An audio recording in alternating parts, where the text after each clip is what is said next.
Once upon a time, in a land called India, there were many people who lived in different parts of the country. Some were rich, some were poor, some had big houses, and others lived in small huts. But there was something that made them all different. They were treated in very different ways. There were people who had been treated unfairly for many, many years. These people came from special groups called untouchables.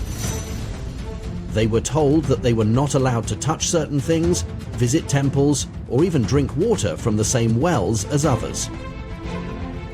They were treated as if they were less important than others, and this made them feel sad and helpless. There were also many women who weren't allowed to go to school or work in offices, just because they were girls.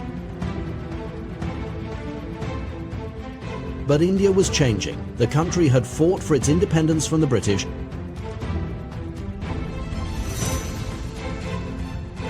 and now it was ready to make a new beginning. On this very important mission, there was a wise man named Dr. B.R. Ambedkar. Dr. Ambedkar was born into an underprivileged family called untouchables, and he knew the pain of being treated unfairly.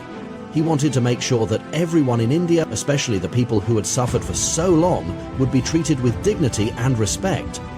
Dr. Ambedkar became the leader, who would help write the rules that would guide India as a free country. These rules were called the Constitution of India.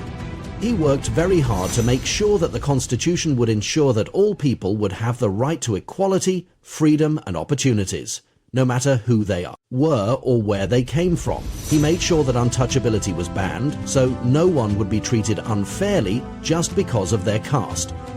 The Constitution said that everyone was equal before the law, whether they were rich or poor, a man or a woman, Hindu or Muslim, and no one could be discriminated against. Dr. Ambedkar also fought for the rights of women. He made sure that they would be given the freedom to school, work, and make decisions about their own lives. He believed that no one should be left behind and everyone deserved the same rights to live freely and happily.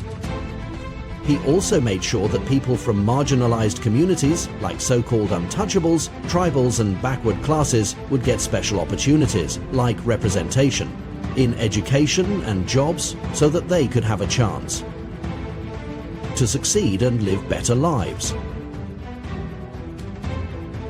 Finally, on January 26, 1950, the day came when India's new constitution came in force. This was the day India officially became a republic, meaning that the country was now ruled by the people and for the people, not by a king or queen.